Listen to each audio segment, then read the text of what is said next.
Okay, sorry for being a little bit late. The daycare had a very long line, so that took a lot longer than I thought. Okay, so let's do a little bit of recap of where we ended up and where we want to go today, and we'll talk a little bit about the logistics for the rest of the class. So actually, let's do that first, right? So I think I've been getting several emails saying, there's a lot of work for this time of the quarter, and some people are traveling or facing other issues. And so I think one thing we can do is for the homeworks, we can always drop, right, one homework where you have a low score, right? So it's not as much pressure to basically, get everything in if there are other projects that you have to do for other classes. So one thing we can do is I can compute your homework, the portion of the grade coming from your homework. And I can compute two ways. I can take all the homework you have and find the grade, right? And, and I can drop, one homework where you missed or you had a very low grade, right? And I can take the higher one. Okay, so I can drop the homework where you have the lowest grade. And we can go with that as the portion of the grade from your homework. So I think that will make reduce the pressure on finishing everything, because I got several emails saying, there's many classes with project due in those 2 weeks, and it's a little bit harder to keep on top of everything. So for this class, I think, we'll just drop the homework with the lowest grade, right? So if you miss it, if you didn't hand something in, we'll drop that one. If you handed everything in, we'll drop the one with the lowest grade among the ones you handed in. So that's, we can do that for the homework in this class. Okay, so is that okay to everybody? Any suggestions on how to handle that?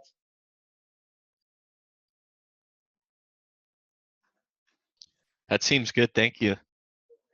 Yeah, so so I'll drop the lowest grade homework, and we'll take the rest to compute. So do we only have 2 homework assignments left, the one due on the 2nd and one due the following week? Yeah, so we have one due this week, then we have the one due after that week. So there's 2 more left, right? So 2 more traditional ones you're attending. Yeah. So I think every homework has end up with almost equal number of points. I think every homework up until now has about 60, 70 points. And this week's, I think, will be similar.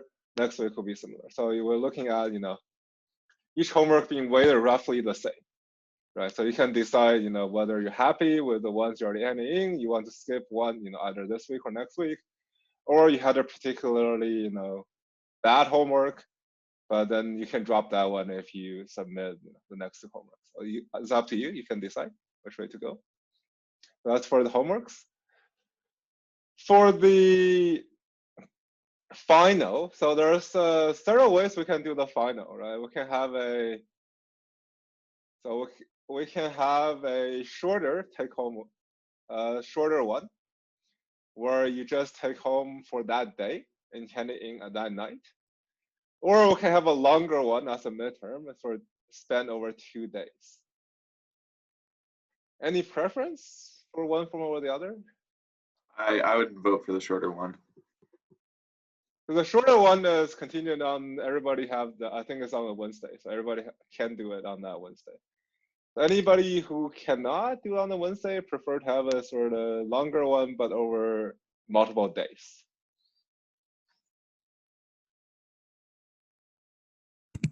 I would prefer one day, but I think I have a take-home exam that same Wednesday. Yeah, so we do a take-home exam. We have to do on that Wednesday, right? Since it's already scheduled on a Wednesday, we cannot actually. We have to start on that Wednesday. The question is, do we finish on the same Wednesday or do we spend over a couple of days? We cannot have it before the Wednesday, right? That's because of scheduling. We're talking about the Wednesday of finals week, the 16th. Yeah, Wednesday of finals week, right? So I think our original schedule was that Wednesday morning, roughly class time. I think, given the nature of things this quarter, it's probably easier to do a take-home one instead of, insisting doing it on that day, on the 2-hour block. So the question is, do we do it in that one day or over 2 days? So I think from what people have been saying on the chat is, let's have it, out on the Wednesday and have that due on Wednesday night. Let's do it that way. So 1 day take-home exam. I will have an office hour, I guess, in the early afternoon. So give you guys a chance to look at it. So one thing is, for the final, please take a look before waiting until the last minute. I think for the midterm, there are some people who waited, 4 or 5 hours before the deadline and start working on it. The problem with that is there's no guarantee I can reply your emails.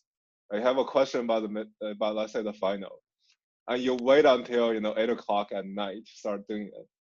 There's no guarantee I can answer your questions until that time. So I think for the final, let's have it 1 day take-home exam. Still, I released it probably early that morning, have it due 11:59 p.m. on Wednesday. But please, try to take a look, right, before the office hour in the early afternoon, right, to avoid. Yeah, so for the people who have other, 1 day take-home final, that's probably not avoidable at this point. For the finals week, unfortunately, there will probably be conflicts. Since we cannot switch the time of the finals, it's much harder to do that. So I'm going to still probably easier to have that final starting that day. And you need to, at least take a look, right? You don't have to do every question at that time, but try to take a look in the morning to see if there are points of confusion or there are questions you want to ask. Let's try to do that. Anybody remember when 452 final is? I don't know. Anybody else know? I think it's due the 14th at night or the 15th at night. Yeah, it doesn't conflict with this one. Okay, all right. Then we can have this one on the Wednesday then, whatever Wednesday that is. So on the 16th.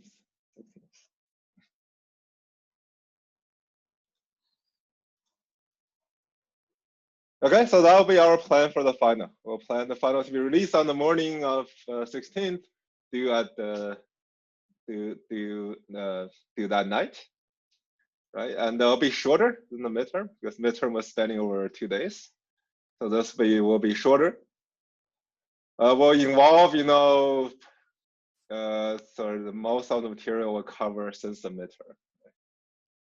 Right? So we won't, in all likelihood, we won't come back and look at the things you cover on the midterm. Like simply, we won't look at 3-phase transformer, things like that. So we'll be mostly concentrated on the second half of the class. There may be questions that, relates to the first half, but most of the material will be concentrated in the second half.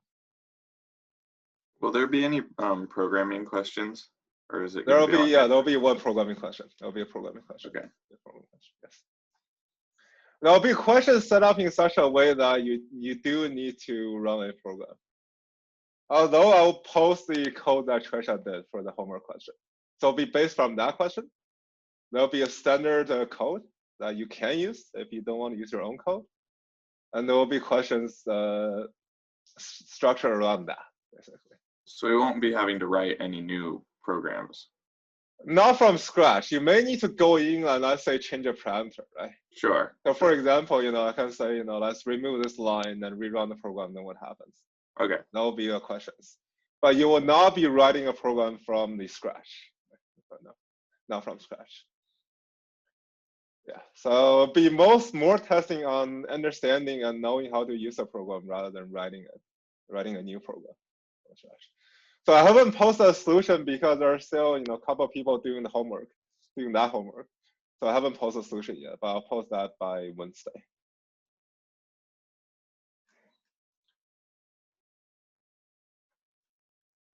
Okay, and the final note, there's some email communication with me about different circumstances you guys have. That's a good thing. So if you have, in the future, if you have circumstances you want to let me know, please keep doing that. Right? That's good to let me know. There's things that that's impacting your ability to handling homeworks or ability, So if final come along, there's something happens on that day, you can't do it on that day, please let me know. Right? Of course, there's a lot of things happening in the world, right? There's school is only a part of it. So if there are other things going on, let me know, and we can work out. And it's very important for the final though, because I have to hand in the grade essentially by the end of that week, right? So so I have to basically give your final grade to the university. Once that happens, it's very, very complicated to do a change of grade by that time. There's a lot of paperwork to go through to do a change of grade, right? So if something going on, please do let me know, essentially by the time that you hand in your final. That's important to have that communication. Otherwise, going back a quarter to change the grade, involves a lot of work and takes a while. Right? If somewhere you're graduating, that may impact things down the line. So if there are things you want me to know, things you want to talk about, please be proactive and communicate with me. Okay. All right, so that's for the logistics of this class. So again, there is a homework due this week. There will be one more next week, and that'll be all the homeworks we'll have. And week after that will be the final. All right, so the final is one day take home. And I will have, as a midterm, I'll have an office hour sometime in the afternoon. So you can ask questions for the final. Right, so I haven't finished grading your midterm yet. I will try to finish this week. It's a lot of work for us also to grade all that. So I'll try to finish grading by this week for your midterms. Okay, so any other questions about the homework, the final, the scope, things?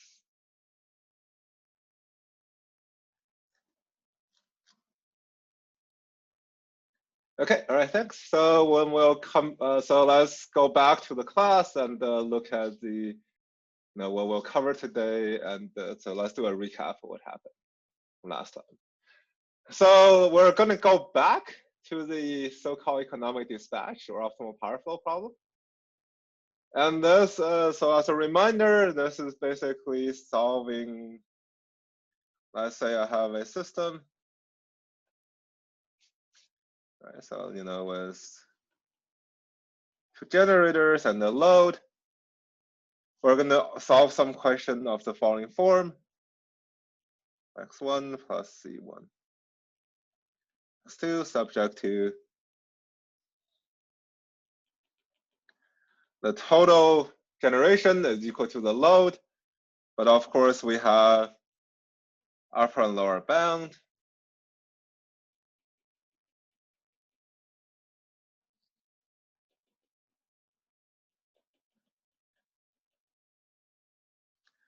So this is called an inequality constraint problem.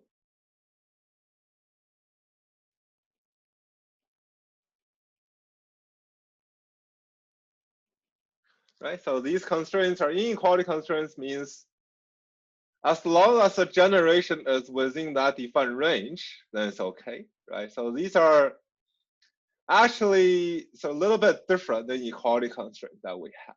Right? Because if you look at a problem like this, so for example, let's look at minimizing over, say, x1 minus 2 squared plus x2 squared, x1, x2, subject to, say 0 less than equal to x1 less than equal to 5 minus 1. Okay.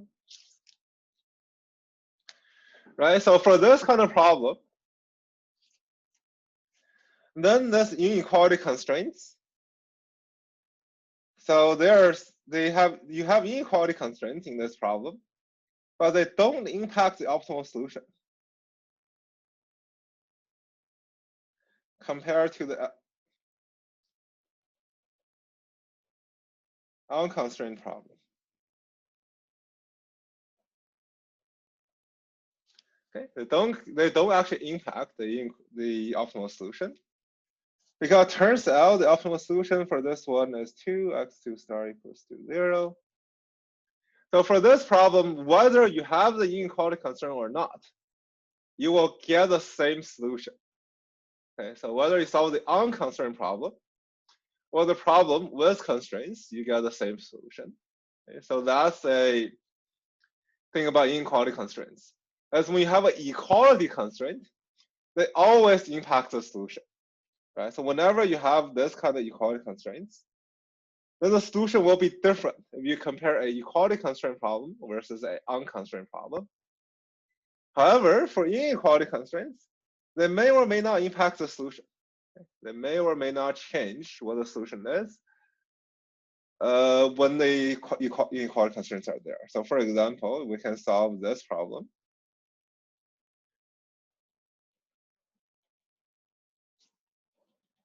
Let's say if I say I have this kind of inequality constraints, then this actually changes the solution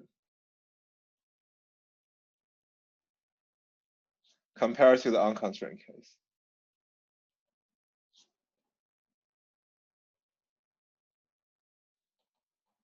Okay, compared to the unconstrained case. So for inequality constraints, it's basically you have to figure out when does the inequality constraint matter and when does it not matter, right? So this is unlike when you have equality constraints, which always matters. It always holds, right? We have equality constraint. We have an inequality constraints.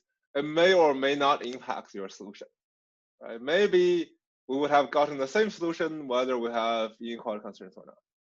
But maybe the inequality constraint will be binding, right? They will be binding and they will prevent us, they will change the solution.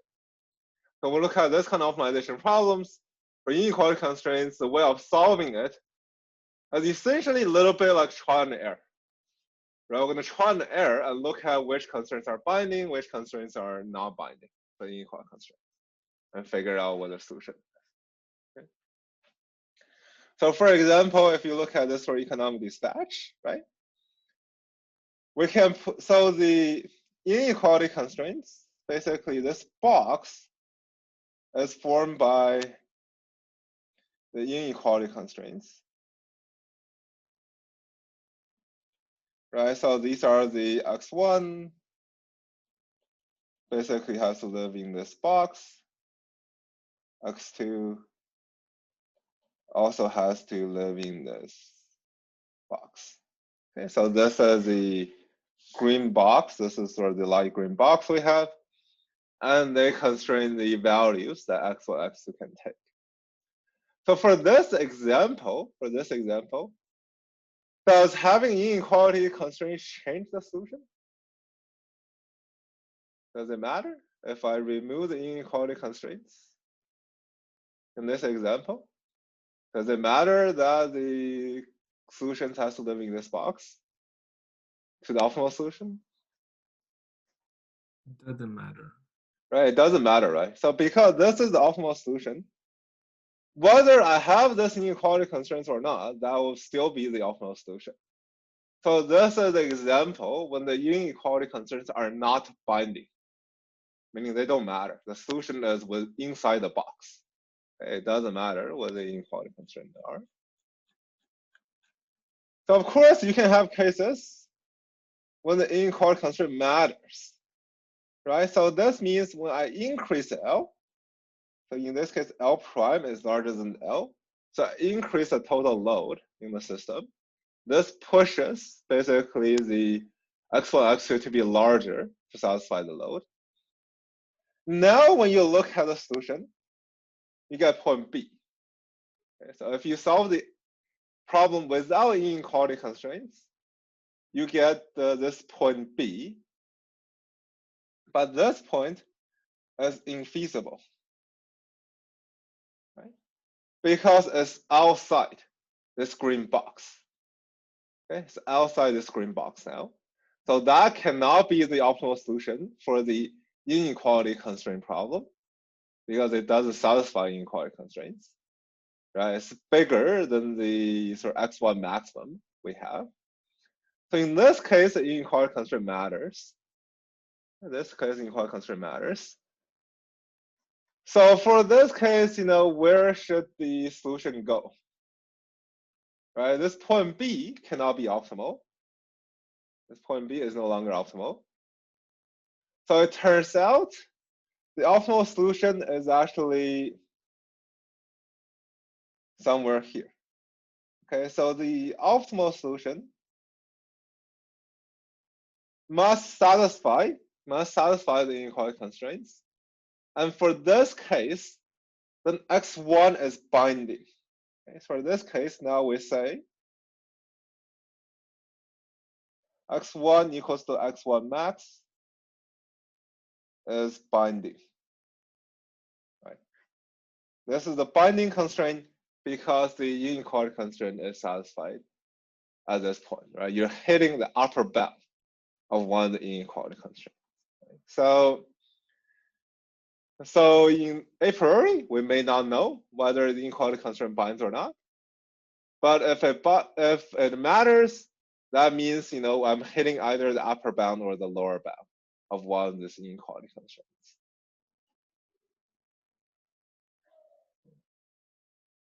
So any questions about this picture? Okay, so basically, the way we solve this kind of problem, so we'll just go through and check, I guess, which inequality constraints are binding. Right? We'll basically have a guessing procedure like this.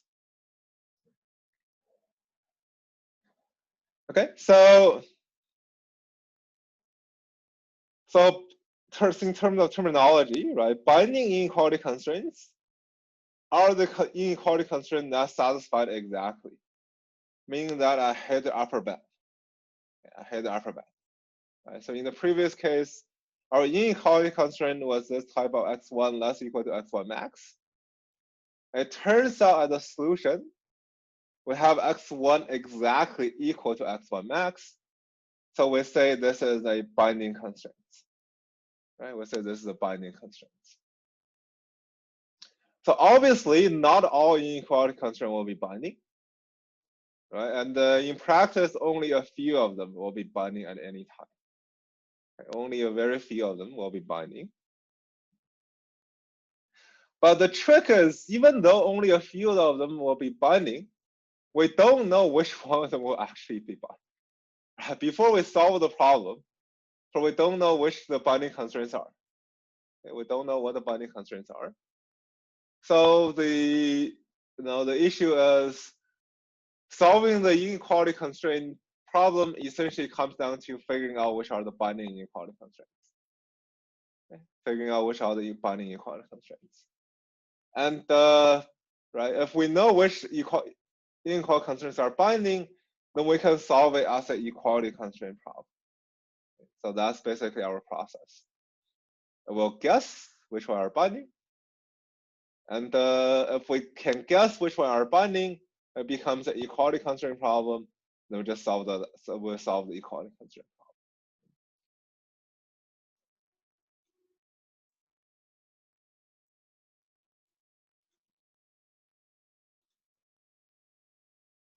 All right, so to sort of the algorithm, sort of the algebraic algorithm we do when we solve this kind of problem is we'll still use multipliers. Right? So when you solve an equality constraint problem, right, for this week's homework, and the second question of last week's homework is basically saying when we solve equality constraint problem, we use Lagrangian multipliers to turn into a unconstrained problem. So in this case, we'll repeat the same trick again.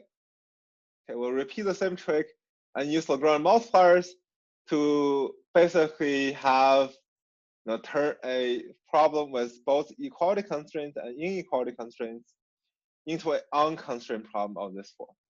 So this is no constraints.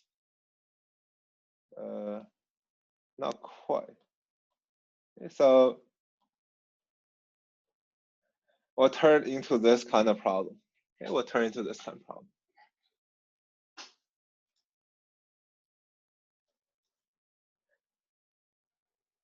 Okay, so if you look at this kind of problem, we basically have two multipliers. Right? If we look at two multipliers, we have the lambdas associated with the equality constraints.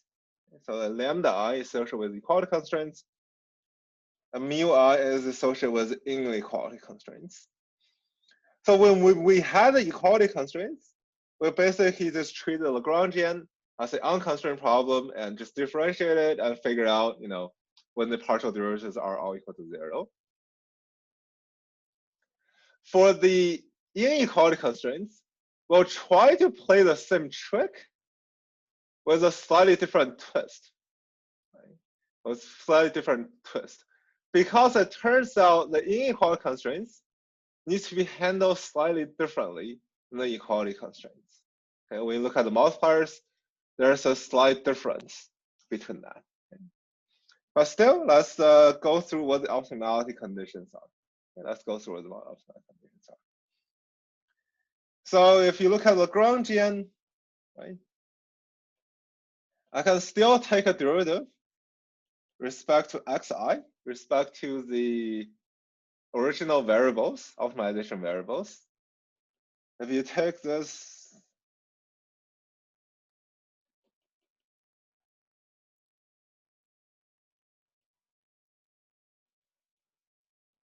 so we're going to take this partial derivatives.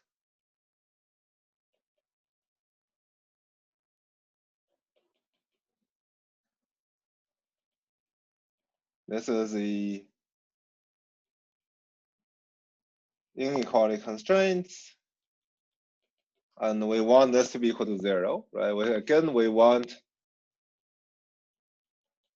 all the partial derivatives to be 0. Okay, we want all the partial derivatives to be 0. And then if we take a look at the equality constraints, respect to lambda k, this we get omega k. So let's use omega k, x equals to 0. Okay, so this makes sense. Right, this makes sense. This says that the equality constraint must hold. Right, we have equality constraints. So if you take a partial derivative with respect to Lagrangian, and then we recover the fact that the equality constraint must be 0. But things are a little bit trickier if we look at the partial derivative with respect to the inequality constraints. Okay. This we just recover this inequality constraint.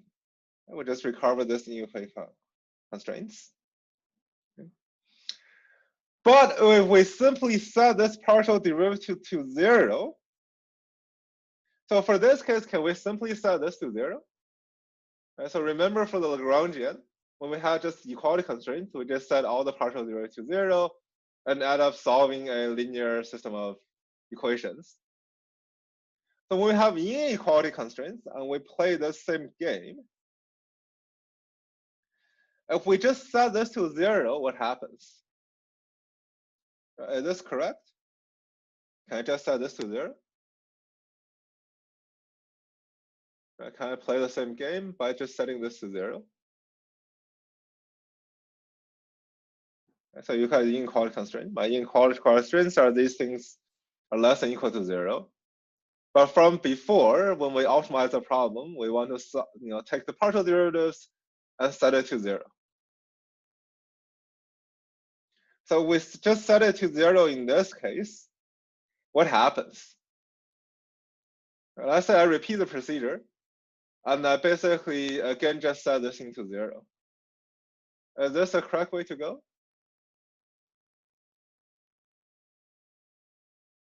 Right? Is this correct way to go? Can I treat it, can I treat inequality constraint the same way as I treat the equality constraint? And just set it to 0 and solve the system equations? Right? Not in this case, right? Not in this case. Because if you simply set it to 0 and treat it as an equality constraint, that's not what the optimization problem is asking for. Right? The optimization problem is not asking for the inequality constraint to hold exactly at 0. The optimization problem is basically asking for something different. It's saying this must be less than or equal to 0. Yeah, this must be less than or equal to 0. It's not saying the inequality constraint has to hold exactly. Right? It's not saying it has to hold exactly as the. It has to be, as long as you're less than or equal to it, then it's fine. As long as it's less than or equal to it, then it's fine. So, is there a way to encode this into the structure of the problem?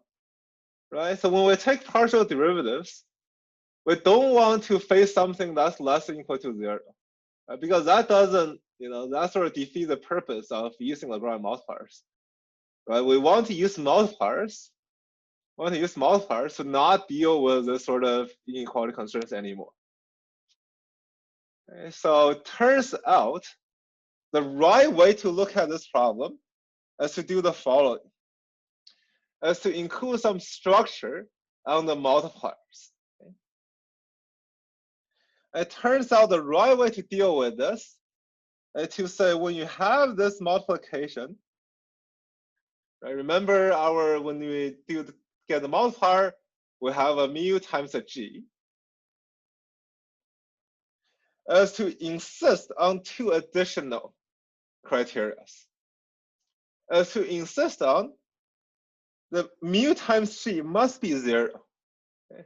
So instead of saying the partial derivative must be 0, we're going to insist on the multiplier times the constraint must be equal to 0. And then we're going to insist on this mu is not positive. So you can think of this as being additional. These are additional conditions we have to solving this problem. So this is called the complementary slackness.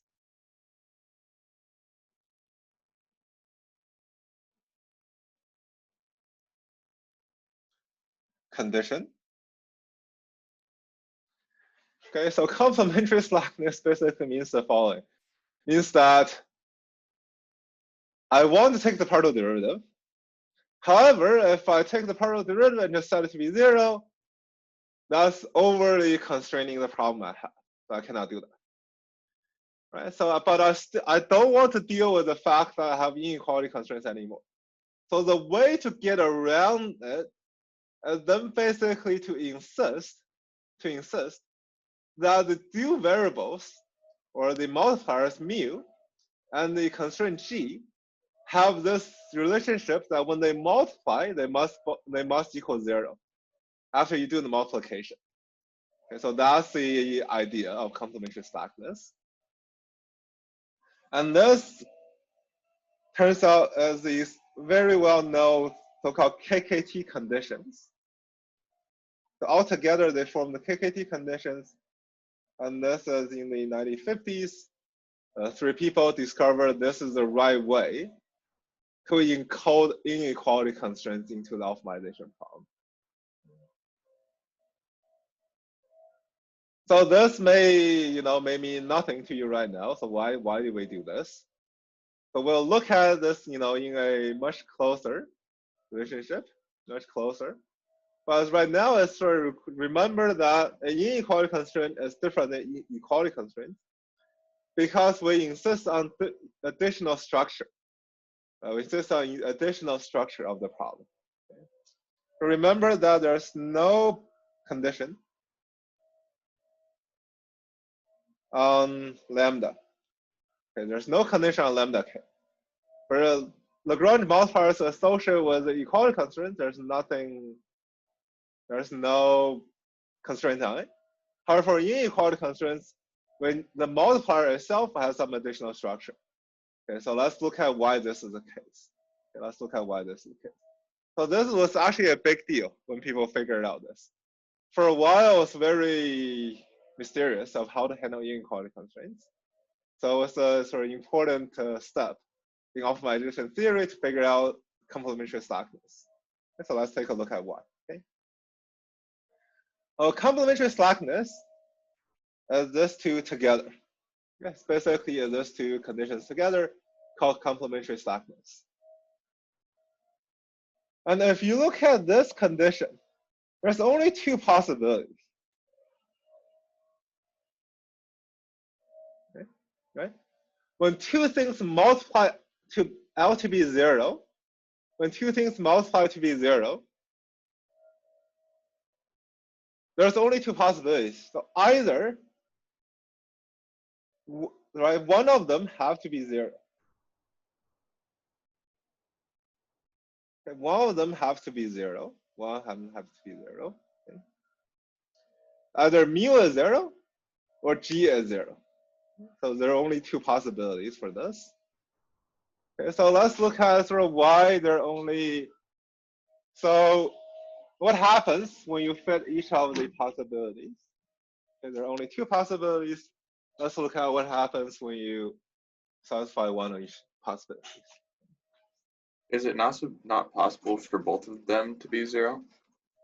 Not in general. So that's a degenerate case. But most times one of them will be 0. Okay. And there's sort of economic. So we'll look at the interpretation of why that's the case, right? Why both of them wouldn't be there. Okay. So what happens when mu j is 0? So mu j is 0. What does it say about this term? Right. So remember, in the Lagrangian, right, we have a summation of this kind of term. So if mu j is 0, what does it say about this term we're summing? Right, if mu j is 0, does the constraint matter in the optimization problem? Right. So basically in the Lagrangian, we're summing a bunch of this, mu j times gj. However, if mu j is 0, means then equals 0. And this basically says that this equality doesn't matter. It doesn't matter. It doesn't enter into the sum. It's sort of this 0 thing that does not enter into the sum. If the constraint changes a little bit, it doesn't matter, right? Because I'm just multiplying the constraint by 0. Okay? I'm multiplying the constraint by 0. So when you multiply this constraint by 0, it's still 0. So this essentially means the constraint doesn't matter. So that means that this is not binding. I'm not hitting the limits. So whether I have the constraint or not is irrelevant. It's irrelevant, basically, whether this constraint exists or not. Yeah, this is irrelevant. So the constraint doesn't matter. And the constraint doesn't matter in this case. And then if you look at the other case of when the constraint, right? So one of them is 0. So let's say this constraint is 0. If the inequality constraint equals to 0, that means this is as a equality constraint, right?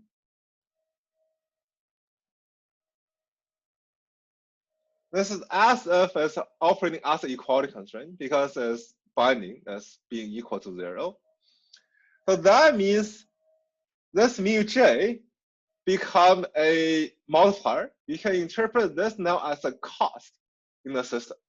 You can interpret this as a marginal price. This essentially is a marginal price in the system. Okay, this becomes a marginal price in the system, right? Because when the equality constraint is binding, that means this inequality constraint is binding. This is impacting the solution you would have. And because it's binding, you create some cost from the system, right? There's some additional cost created by having this constraint in your optimization problem. and therefore the multiplier is not non-zero, is non-zero. It's non-zero, and this represents the cost in the system. So this is sort of the economic interpretation of the complementary slackness. So complementary slackness basically says that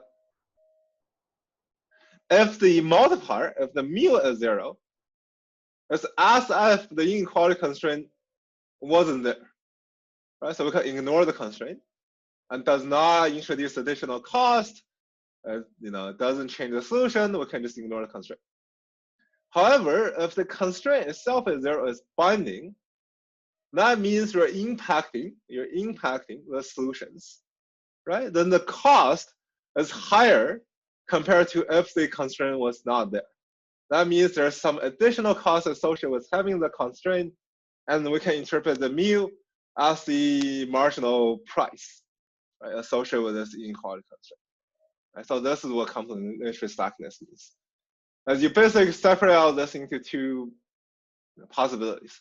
It's either binding, which means it's operating as the equality constraint, or it's not binding and we can just ignore it. And the way we ignore it is by setting the multiplier associated with it being to be zero. So that's that's sort of the way we deal with constraints. Okay. Right. Any question with this?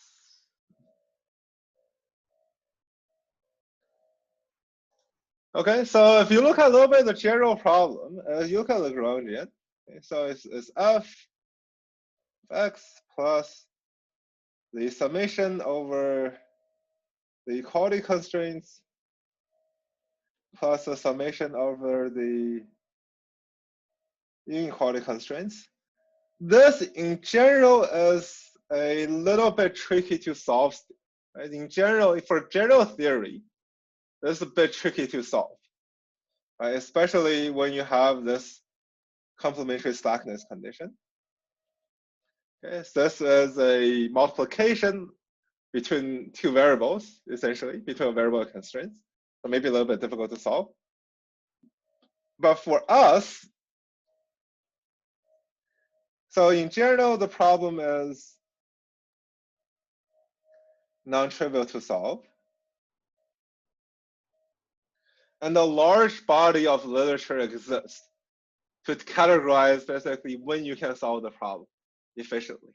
And there's a vast body of work. For the last 50 years, really sort of the field of the entire field for optimization is looking at when can I solve this sort of general problems. Okay? This is sort of the large field of work. For us, we always have f is quadratic,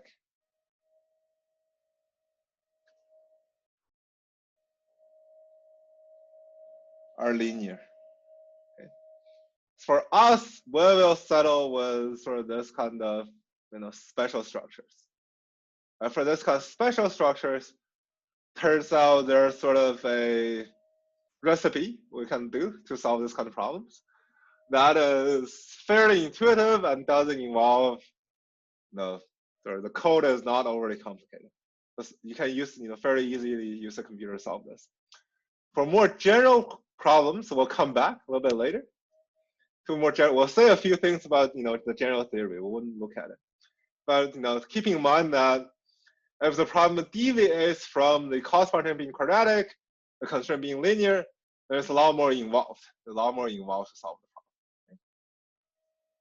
All right. So for this class, we'll look at examples. We'll look at some examples, and basically we'll give you a recipe of how to solve this inequality constraint problem. So remember, we solved the equality constraint problem as essentially a recipe of a Lagrangian, takes partial derivative, solve a linear system of equations. For inequality constraint, we'll try to get a similar sort of recipe, solve this problem. Okay, try to get a recipe of it. Okay. So before that, let's look at some examples, get an idea of what the recipe looks like to solve this kind of problems. Okay, so let's again, right? So for us, the objective will always be quadratic, the two constraints will be supposed to be linear. So this is an equality constraint. This is an inequality constraint.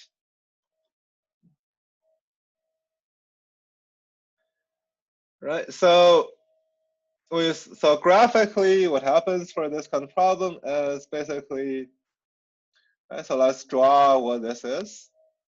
So these are the level sets of this curve, right? These are, different values this objective can take. We want this objective value to be as small as possible. So what happens is we have a equality constraint, right? We have an equality constraint. That's something like this. This is our equality constraint. Okay. And we have inequality constraints. We have inequality constraints. So let's draw the inequality constraint. This is, for example, in this example, this is x1 plus 0.2 x2 minus 3 less than or equal to 0. Okay. So which side of the space can I lie on now? For this inequality constraint way smaller than 0. To the left or to the right of this red line? Am I constraining the space of the solution to the left side of this line or to the right side of this line? Left side. To the left side, right? So an easy way to test is you plug in the origin 0, 0 into it and see whether that satisfies the constraint or not. In this case, the origin 0, 0 minus 3 is less than 0. So that means the side must include the origin. So this is, toward this side. Okay, so basically, we're looking for a point, somewhere right along this part of the line. Right. So our feasible space is basically this part. Right. We're looking for this equal solution in this blue feasible space. It's both satisfy the equality constraint is on that line, and towards the left of the inequality constraint, right? Towards the sort of satisfy the inequality constraint. Okay. We're looking for a point like that. Right? So let's go through our procedure of solving this problem. Okay, our procedure of solving this problem.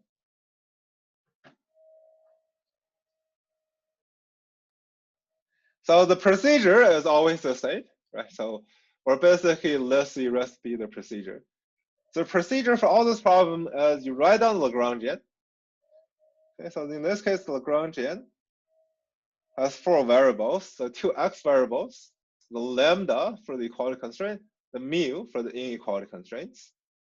Okay, so this is x1, x2 plus lambda equality constraints plus mu for the inequality constraints.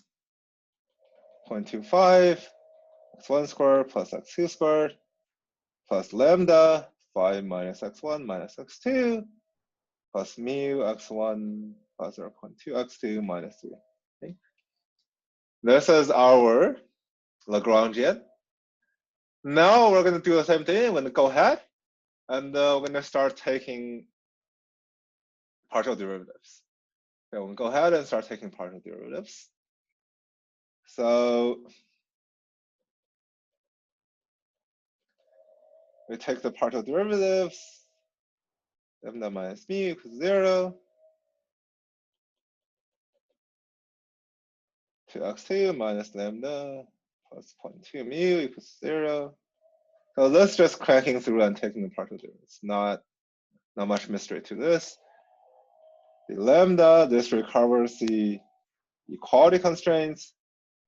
And we get to the sort of slightly interesting part. 3. So we want, remember, the partial derivative with respect to mu, this is the inequality constraint. So we want this to be less than or equal to 0. And we have now the complementary slackness, right? Mu times g has to be 0. Mu larger or equal to 0. So this, what we'll do And we'll have mu times x1 plus 0.2 x2 minus 3 equal to 0, and mu larger equal to 0. So it's very important to remember the sign on the mu. Okay, so the sign on the mu is important, right? So the sign on the mu is important. So we both have to have, we need the complementary slackness, we need the multiply. When the mu and multiply the inequality constraint must be 0, and the mu has to be larger or equal to 0. Okay, the mu has to be larger or equal to 0. So when we solve this kind of problems, right? So how do we solve this? Basically, the way to solve this is through trial and error for our class. There are more advanced ways of solving this, but for our class, we'll look at a trial and error procedure. We'll look at trial and error. Okay. And to do a trial and error, basically, we're going to do a trial and error on this complementary slackness. Okay, we're going to look at this complementary slackness and do a trial and error. So this condition itself, right? So we don't know whether the inequality constraint is binding or not. Right? We don't know whether they're binding. So let's try. Let's try. Okay. So first of all, is to try the mu equal to 0. This means that the inequality constraint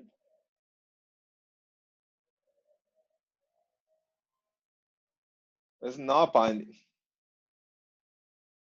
Okay. Let's try when they say it's not binding.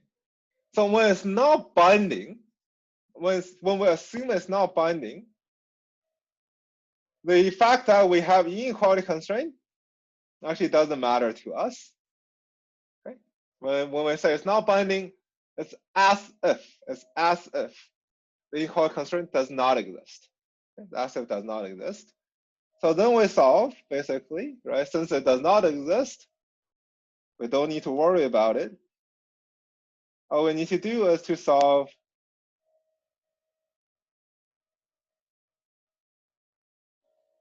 this system of equations, since we're already given mu equal to 0. So we're given mu equal to 0. Given mu equal to 0. Since mu equal to 0, we only have 3 equality constraints left. We have 3 equations left over to solve. We can solve this system of equations. Solve, we get x1 equals to 4, x2 equals to 1. Okay. We can assume it's not binding. We solve this kind of equations. So can we check if this is a good solution or not? So let's say we assume it's not binding. We solve this problem as if the inequality constraint is not there. Then what's the next step? What do we do after we do this trial? Okay, we solve these 3 equations, right? We get these 2 solutions. Then what do we do? So is this solution good? Can we check whether this is the actual solutions? How do we check this?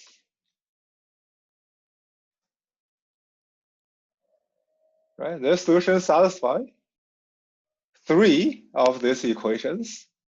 Right, they satisfy 3 of these equations. No, Why not? because x1 plus 0.2 x2 minus 3 is not less than 0. Right. So the way we do is now we check, right? So we check the G constraint. So we can plug this in. This turns out to be 1.2. Okay, so 1.2. So this is not less than or equal to 0, right? So that means the solution is not good. Okay, it's not feasible. It's infeasible.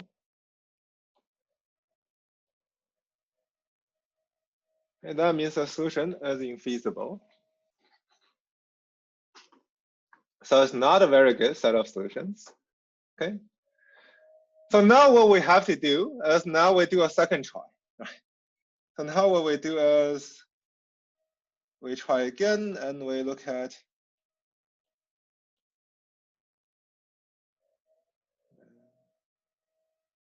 so we try again, and now we're going to assume that the constraint is binding. Okay. So in try 2, instead of assuming it's not binding, now let's assume it's binding. Okay. When we assume it's binding, now mu is a variable, but this becomes a equality constraint now. Okay, so now what we have is, so we still have the fact that these are still the KT, these are still the partial derivatives, so they don't change.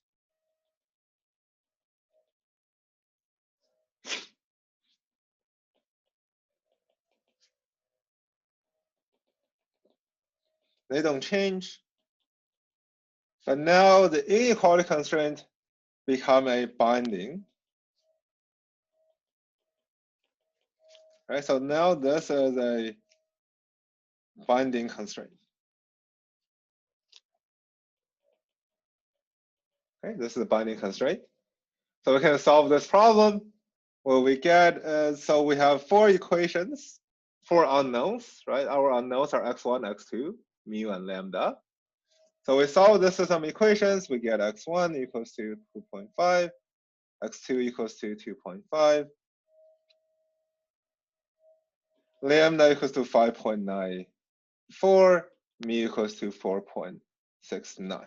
Okay, so this is a optimal solution because they satisfy all the conditions we have. The partial derivatives of x1, x2, and lambda are 0. The complementary slackness condition holds, right? The inequality constraint is binding. And the mu turns out to be larger than 0. And mu turns out to be larger than 0. So this is the, right? So this is the set of equations. So this set of numbers are the optimal solutions. And these set of optimal solutions. So if you look at graphically what's going on, it's basically without inequality constraints, we would have had this solution. But with the inequality constraints, that solution is no longer feasible. So we push it up until this inequality constraint is holding at equality. Right? This is basically sort of simple picture of what's going on. Right? So when you solve the problem, you solve it without inequality constraint. You hope it just satisfy the inequality constraint are satisfied anyways, and you're done. If not, most of the time means you have to push it in one direction, right, until you satisfy the inequality constraint. And you do this basically until the inequality constraint, is binding. Right? You push until it's binding, then you stop pushing. And that's the optimal solution. That turns out to be the optimal solution. Right, so this is a simple example. So let's take a break now. Let's take a break for today's class.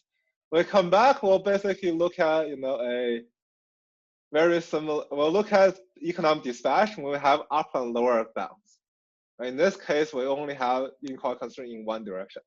We'll come back, we'll look at upper and lower bounds, but it'll be very similar to this case. It's still a trial and error procedure, right? Still a trial and error procedure. Okay? Still a trial and error. And we'll look at, basically as you do trial and error, what happens in this case.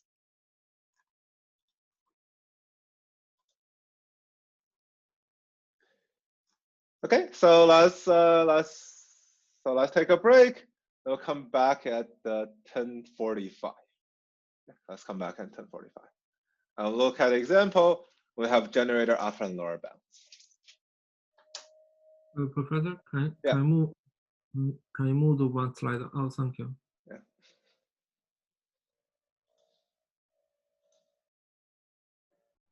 Okay, I'm good.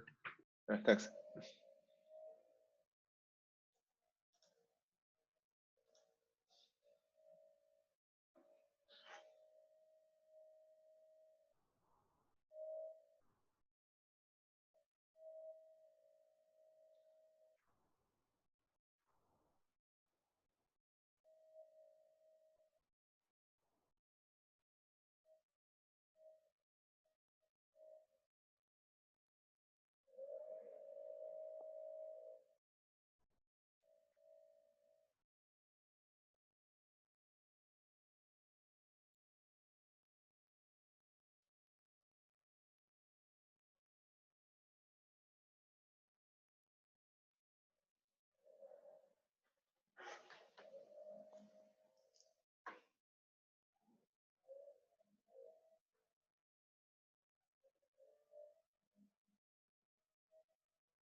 Okay, all right, so let's get back. So, following up on what we said in the beginning of the class, right? In the meanwhile, I think, the provost and the chair Clevens sent a couple emails out to everybody, basically saying, the light is at the end of the tunnel for this whole situation, but we just need to get past the, next few months. Right, and the idea is to be good enough, right, for this quarter, and that goes for everybody in this class. So now, one thing, there's a lot of resources you can use, and the particular was for this class is grading. Again, I don't think anybody will struggle with grading in this class, right? I think you will all get most people are doing fairly okay in the class, and the grades will be fairly high. Again, I don't anticipate anybody failing or anything like that, right? So the worst is, we can get a satisfactory, non-satisfactory grading, and we need to use that. I'll use that. If there are other circumstances, right, you want to talk to me about, if you have, often there are people with job offers. There's sort of job offers that you have that may require particular GPA for the to keep the job offer, things like that. So if that's the case, let me know, right? So these are all things we should communicate. So again, as we go toward the end of the quarter, you may have a lot of things happening. There'll be multiple projects, a lot of final, things like that. I think, echoing the provost says, just be good enough, right, for all these classes. I think, most professors are taking this into account, right? When we grade, we're setting our expectations for this quarter as, just give it honest attempt, right? Let us know if you run into difficulties, and we're all basically here to help out, right? Just get through this. Don't worry too much about the grade. If you're struggling, let me or the TA know. But I expect, grade-wise will end up okay for most of us, right? for all the people in this class, right? This is, definitely the time we're not looking to make your life hard, right? During grading or during final, right? The goal is to just get through this and come out okay on the other side. So for grading, if you worry about your grades, right, this is perfectly natural to be worried about your grades, or there's some expectation that you have, you're counting on this class. Now, often we get a job offer is contingent on you getting some GPA level. So if those are the case, please let me know, right? So I think again it's important right now to communicate, right? So there's some of you may be at home, but may all be spread out. So just I think the important thing is to work together and get through this quarter for sure. Okay, so right, so when you're doing the homework, doing the final, right, just have a good attempt, right? Don't get overwhelmed, right? Don't get overwhelmed. Don't think that everything is very hard, things like that. Right? Just do the best you can. Right? In all this case, do the best you can, and okay. So coming back to the class, right. So if you look at Economic.Dispatch, basically our problem will look something like this, right? Have upper and lower bound. So for Economic.Dispatch, most of the time we'll be looking at a few generators. Right? Our way of solving inequality constraint problem is to test upper and lower, basically to test base trial and error for each one of them, right? So we won't give you many generators to do trial and error. There will be few generators to do trial and error. Okay. All right, so thing to remember is when you write out inequality constraints, it must be always in the form of something less than 0. This is again a convention, but it's a very important convention to adopt. Okay, so it must be the variable. It must be something minus something else less than 0. Okay, so for example, if you're talking about the maximum, then it's x1 minus x1 max less than or equal to 0. We talk about the minimum, then it's x1 minimum minus x1 less than or equal to 0. Okay, so always always something less than equal to 0. Always something less than equal to 0. Okay, so right, so one easy way during the homework, during the final, you see as I will give you an inequality constraint, and that's something greater than 0. And the test there is to see, do you know to flip the sign? Do you know to always form the inequality constraint as something less than equal to 0? This is just the first step of the recipe. Basically, we have a procedure of solving the sum problems. And the first step in the procedure is to write the inequality constraint as something less than equal to 0. Okay, so in this case, we have 4 inequality constraints, right? The upper and lower bounds on each of the generators. So let's try to solve this problem, and let's have a example for when we're solving these problems.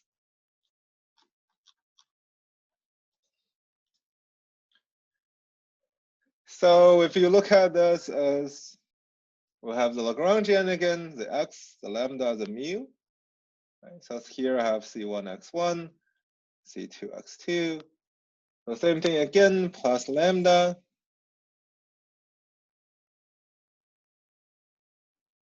L minus x1 minus x2. Now all the terms, so mu1, x1 minus x1 max, plus mu2, x1 mean, minus x1, mu3, x2 minus x2 max, plus mu4, x2 mean, minus x2. Right? So these are all our conditions. And if you look at these are our conditions. So if you look at the partial derivatives or the KKT conditions, they're basically this kind of derivatives. The x1 minus lambda plus mu1 minus mu2. 0.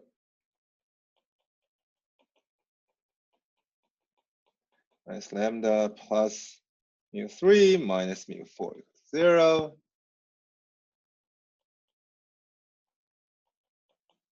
L minus x1 minus x2 equals 0.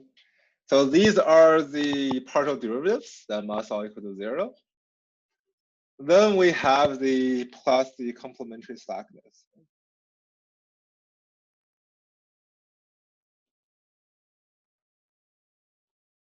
Plus complementary slackness.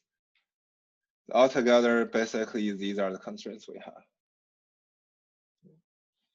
So for the inequality constraints, again, the multiplier multiplied by the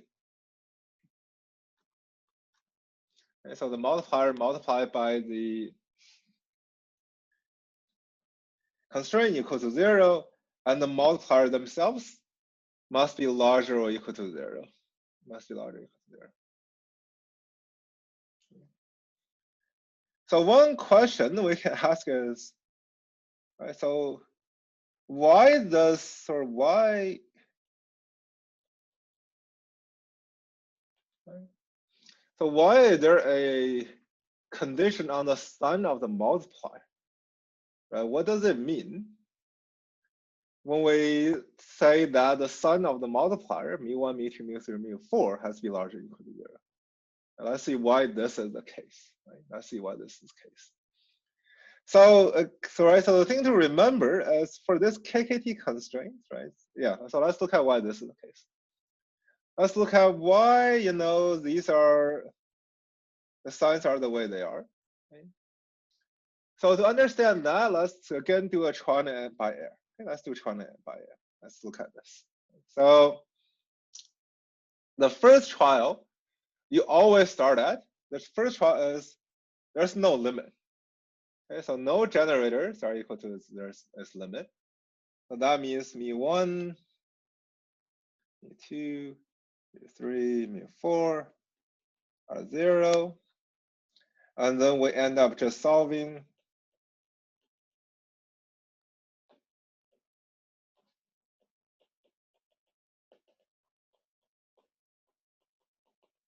their 3 equations. Okay, these three equations. So when we solve these three equations, what we have, as you look at this first equation, as dc1 dx1 minus lambda equal to 0, dc2 dx2 minus lambda equals 0, and of course the equality constraint. So together, what we have is dc1 dx1 equals to dc2 dx2 equals to lambda, right? So this is the condition we had last time. Basically, if there's only one equality constraint, then the optimal solution is precisely when the marginal cost of the generators are equal. Right, this is precisely the case. Right, so that means the cost of two generators are balanced, and that's the optimal solution because the two generators are operating at equal cost. So that's why lambda has the economic interpretation of the marginal price. As lambda is the marginal price, is the cost of generating one more unit of power. So this is the marginal price. So let's look at, so let's look at the other case, right? So let's look at second trial. I said generator 1 is at the lower limit, and no other, and everything else is not binding. Everything else is not binding. So in this case, if you look at the partial derivative, plus mu1 equals to 0. So, and this is, so then we can ask a question. Can mu1 be less than 0?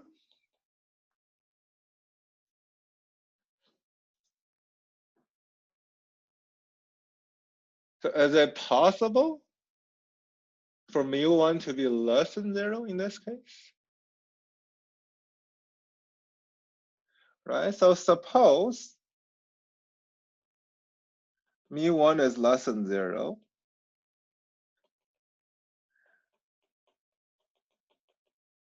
Lambda plus mu1, this is less than, right? The mu1 is less than 0, then this is we have this inequality constraint. And what does this say about the cost of the generator?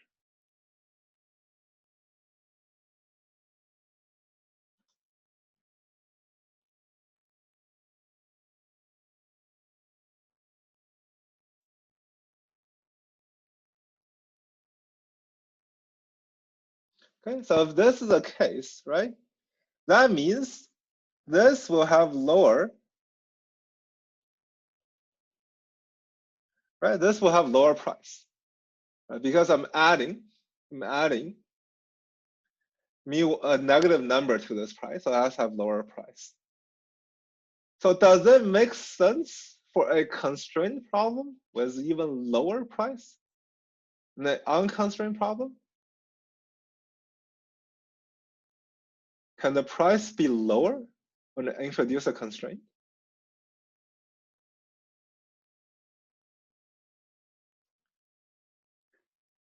Right, so this is the case when this does not make economic sense, okay? Because I have introduced additional constraints. I made the problem, in some sense, I made the feasible space of the problem harder, smaller. So the cost cannot reduce, right? Adding inequality constraints cannot reduce the price. Okay, that should not happen. Okay, inequality constraint should not reduce the price. Okay, so in this case, this is not possible. Okay, so this doesn't make sense. For example, if you allow mu1 to be less than 0, because mu1 less than 0 means if I put a limit on the generator, suddenly I have a better solution. Right? That cannot be the case. Right? Adding constraints cannot lead to better solutions. Adding constraints can never lead to better solutions. because if adding constraint can lead to better solutions, then for the unconstrained problem, I should have recovered the same solution, right? So I cannot do better by adding constraints. So I have the mu's has to be larger or equal to 0. If we look at this sort of sign convention, in our convention, the mu's associated with the inequality constraints has to be larger or equal to 0. And they must have this sign. Otherwise, it doesn't make sense. Otherwise, if you allow the sign to be negative, then that means putting constraints makes the system cost less, right? That's just not that's not possible. That doesn't make sense in practice. So that's why we have a sign. We need sort of the mu to have a particular sign. That's why we need the mu to have a particular sign.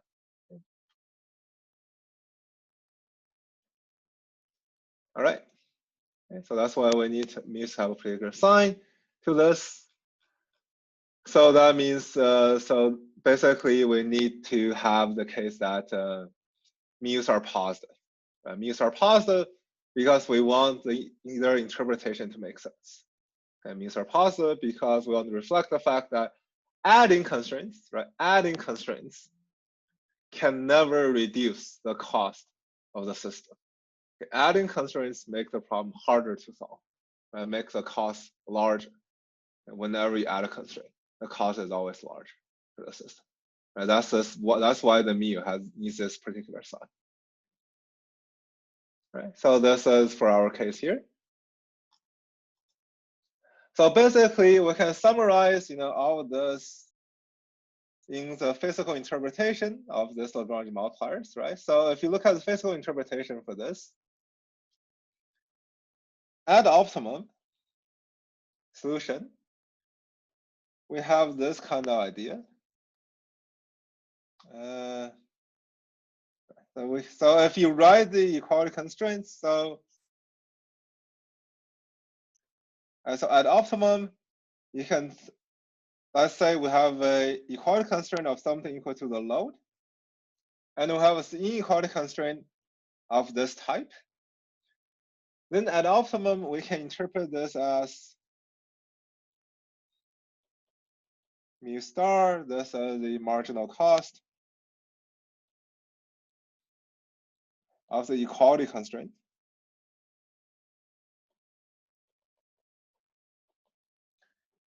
And this is the mu star, this is the marginal cost of the inequality constraint.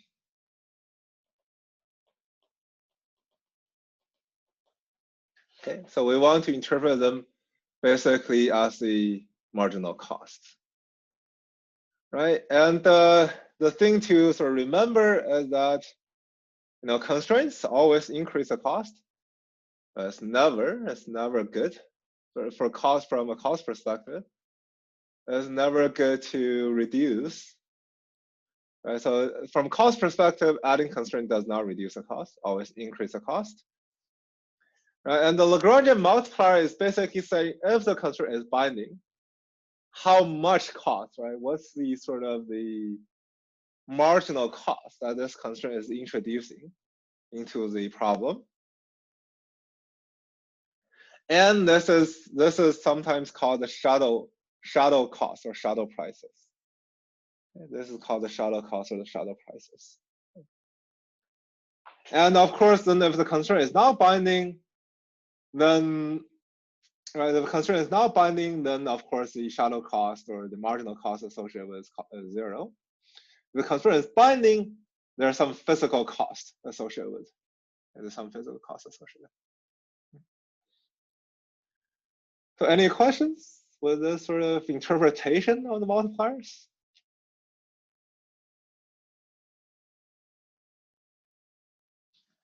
Okay, so no questions. Actually, I wanted to say a little bit more about interpretation of multipliers, because these are actually, again, important in practice, because money exchange hands, and often a lot of systems work on based on the sort of shadow prices. So one example is the transmission line. Right? So let's say you have, area A, area B, right? Area A, area B. Let's say you build a transmission line between this area and area B. Okay, let's say you're a company and you're in the business of building transmission lines. You build this transmission line. The question is, how much should you get paid by building this transmission line? Right? So how do you get paid, right? So you're a company, you went and build a transmission line, and now you want to recover your costs and maybe make some money. So how do you get paid for building this transmission line?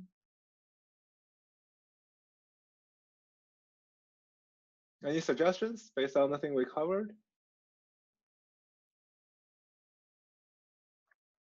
Right, so I go and build this transmission line, and then now I want to get paid, right, by building this transmission line. Use the economic constraint. How many loads this line can be take. So I compute. So let's think about it. Right? So let's say I build a transmission line. Right. So let's again think about this. So let's say the line has a capacity.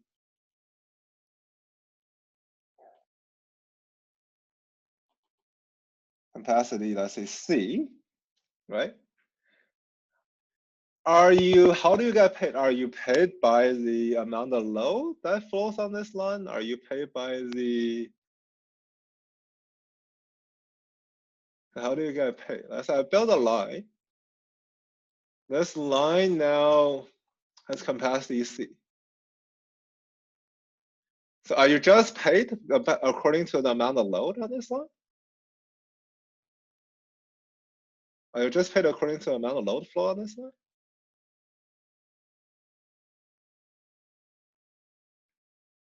Right. So when the way you get paid, there's two components how you get paid.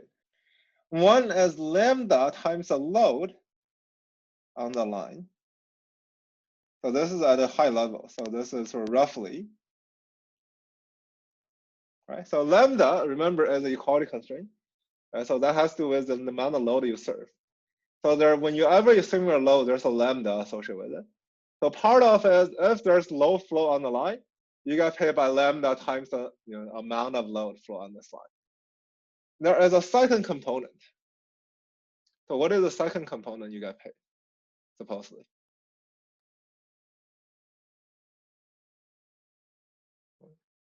So let's say this line is now hitting capacity. Right? Let's say this line is hitting its capacity. It's actually flowing with C. Should you get paid if this line is hitting capacity? Right? You also get paid a second component by mu times the capacity on the line, basically. If you build a line that's 100 megawatt, if the flow is 100 megawatt, I mean you're hitting capacity, you're actually getting paid by the shadow price mu, by the sort of marginal price mu times the capacity on the line. Okay? This is sort of two components on the line. You get paid on the line.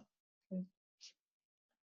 So does this make sense? This is sort of the right incentive on building the line?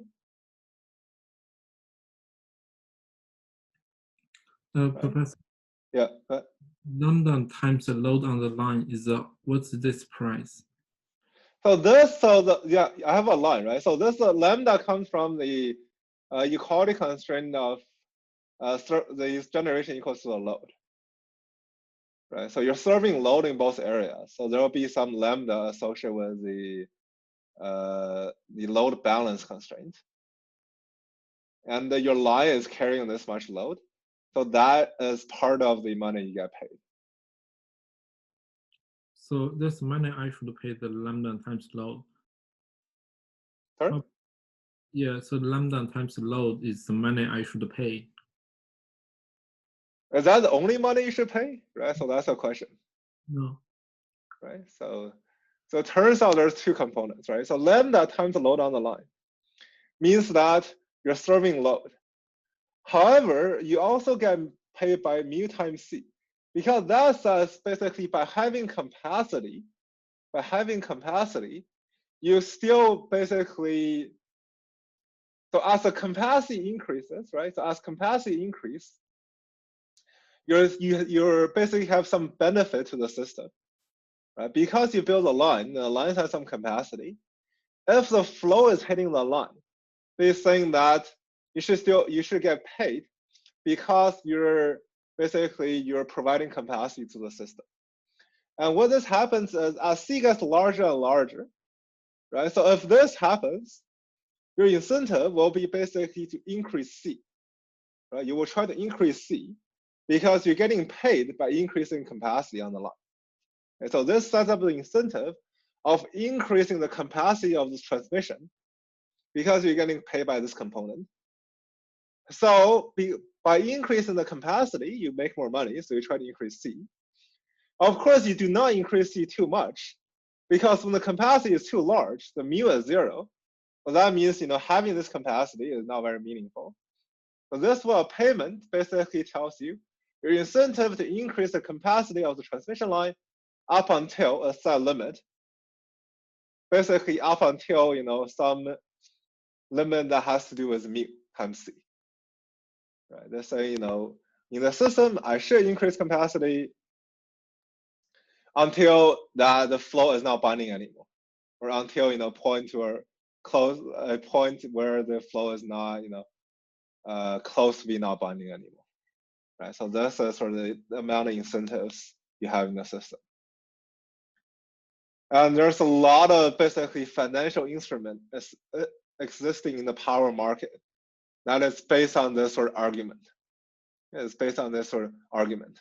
As you basically calculate how much each one should get paid by looking at the marginal, basically the Lagrangian multipliers in many different things, and you roll that into a payment scheme. And this is for one example where a transmission line. You can roll this into a transmission line payment scheme. And there's proposals to do this for energy storage, for example. People are talking about the Lagrangian multiplier associated with energy storage. That's how you pay stuff. There are people talking about doing this with respect to, let's say, demand response or all these kind of things. Where all this kind of structure is basically you want to identify the multiplier associated with the constraint. And often the correct, so-called economically correct payment or profit you should make is a multiplier multiplied by the capacity. That's sort of often how things are done in the market. So of course, in reality, things are a lot more complicated than this, but this sort of simple idea underlies a lot of how the market works. Again, there's sort of a lot of money in this. There's our, transmission line are very expensive products, but often they're compensated this way. Compensated this way. Right. So this is one idea. This is sort of one way the multiplier are used in practice. It's actually also interesting to think of another application when the multiplier associated with some lines are important. Okay? The multiplier associated with some lines are important. So have you guys heard of the TCP/IP protocol? Right. This is how your internet works. So whenever you use your internet, it's basically running either the standard TCP/IP protocol or a version of it, or running a version of TCP/IP protocol. Okay? So when you go on your internet, let's say you're downloading, okay, let's say you're asking for some data. Okay, how does that work? Right, so you start asking for some data, you get a limited some bandwidth. Okay, you get some bandwidth. Okay? So how do you get allocated that bandwidth? Let's say how does TCP is essentially a bandwidth allocation algorithm, and that algorithm essentially works by solving this kind of optimization problem. So whenever you're asking for data, you are creating this kind of optimization problem, and there's a shadow price associated with the amount of bandwidth you have. And TCP works by basically figuring out what the correct shadow price is and the amount of bandwidth it should send you. And is end up allocating a bandwidth that basically is proportional, is sort of proportional to the shadow price you have.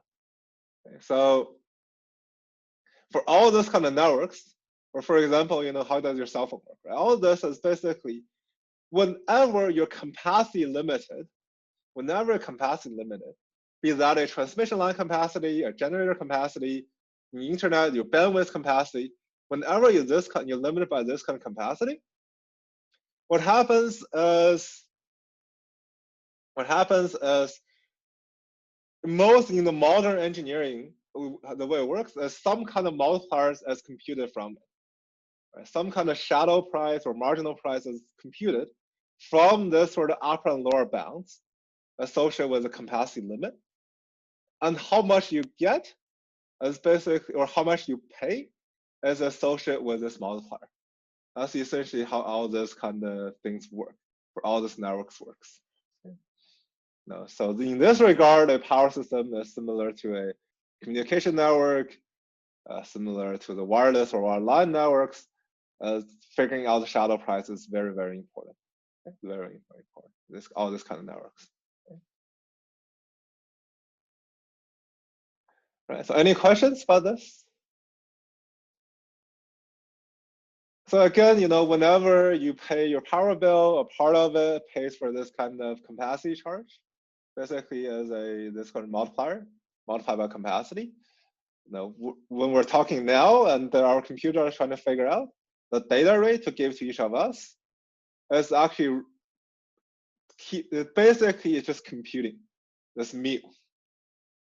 It's basically computing a mu and figuring out the bandwidth should allocate to us. Okay, so that's basically what our computers are doing.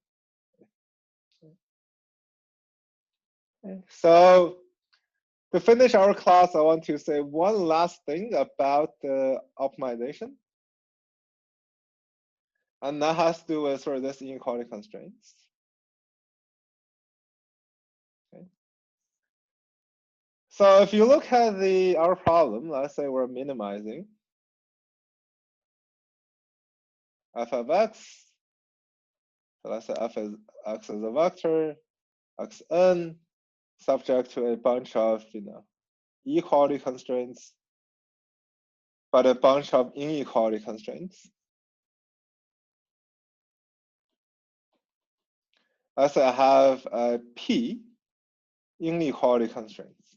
The way we study in this class is when you solve them, you basically do trial and error, right? You check, okay, what if they're all not holding? What if one of them is holding? What if two of them is holding? But what if the second one is holding? What if two of them is holding? Things like this.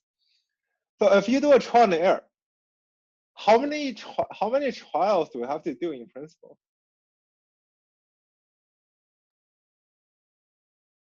Right? Does it scale to a large problem? Let's say I give you 5 generators and they all have upper and lower limits.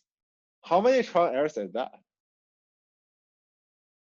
Or have p inequality constraints?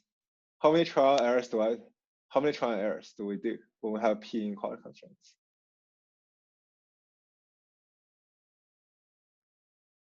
Any ideas? We have p inequality constraints. So how many trial and errors, right? 2 to the p. So in principle,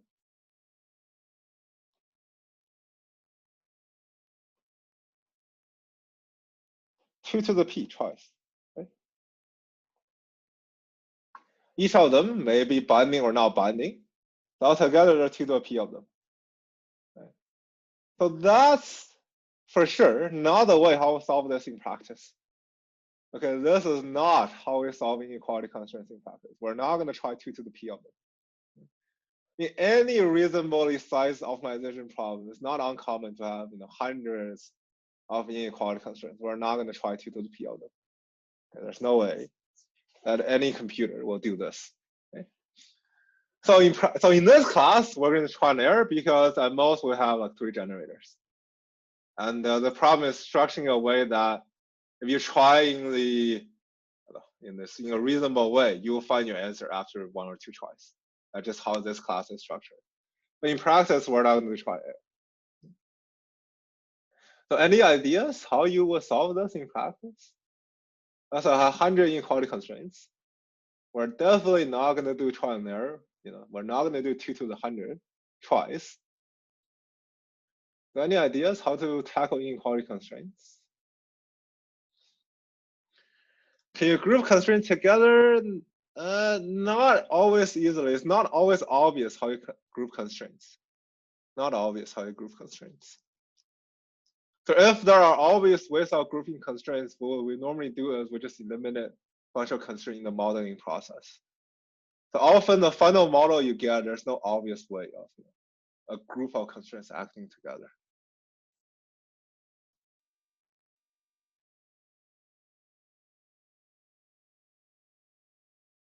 Any suggestions of? Right. So this was basically the question people were thinking back, 60, 70 years ago, right? When the sort of digital computers first came online. And people said, oh, I need to solve unconstrained, inequality constraint problems. But we're not going to try all of them, right? So the way we solve them in practice, a common way is to do the following. Let's look at the constraint. Gx less than or equal to 0, okay? You can think of this as 0 cost of Gx is less than 0, infinite cost of Gx is larger than 0, right? This constraint basically says if I'm less than or equal to 0, I'm feasible. If I'm greater than it, then I'm basically becomes infeasible. It becomes, I'm infeasible, so that's infinite cost. So what we do, what happens is I can define a function to be 0 f gx less than or equal to 0, infinity f gx larger than 0. Okay, so I can define this function. Then I can solve this kind of optimization problem. Mean f of x plus g hat of x, right? This is the way of encoding an inequality constraint. This way of encoding inequality constraints. Because if the inequality constraint is satisfied, I get infinite cost. And so that's obviously not an optimal solution. So if you draw this in a picture, what we have is, let's say this is x, g of x, g hat of x. Basically, what this looks like is 0 cost, and then something that shoots up to infinity, infinite cost. So this is what we have. This function right now is not very useful because we cannot take a derivative and has infinities in it. And so this is not a very good function to work with. But I can approximate this with the following function. What I can do? I can do the following approximation. For example, I can use a softer function to do approximation. I can approximate the softer function, right? So for example, g hat of x, this is roughly equal to log of minus g of x, right? This is what I can do, right? So, sorry, not log of g of x, more complicated than that. Okay, so let's not write down exact function, but let's say I can approximate with this softer function. But basically, the way we solve inequality constraint in practice is we create this so-called a barrier, a penalty function, which is a soft version of this 0 infinity cost functions. And with this softer barrier function, we can directly treat this as a term in the objective function, rather than a sort of a hard inequality constraint where you have to do P2 to the P test. Okay, in practice, what you do is you convert an inequality constraint with this sort of soft barrier function, which is it's very close to 0 for most of the range when you're satisfied inequality constraint. and shoots up to infinity if you approach the boundary of, g of x equal to 0. Right? For example, a log, some function close to log. Right? So this is sort of the way we handle inequality constraint in practice. Okay? So when you're calling a solver, that's what the solver is doing, right? Your solver is not testing 2 to the p possibilities. Just for us in this class, we will test 2 to the p possibilities, right? Because for us, there's not that many constraints. And we don't need to, since you're not, right, we don't need to define this sort of penalty functions for us. Okay. So we'll stop here today. Next class we'll continue to the next subject, which is unit commitment. Basically, we'll keep refining the model to include things like when you should turn on and off generators. So far, we've been looking at finding the output of generators. Next class, we'll look at should you turn them on and off. Okay. So we'll do that on Wednesday. So as a reminder, homework due this Wednesday as well. And if you have questions, you can stay. If not, I'll see you on Wednesday. Thanks, guys.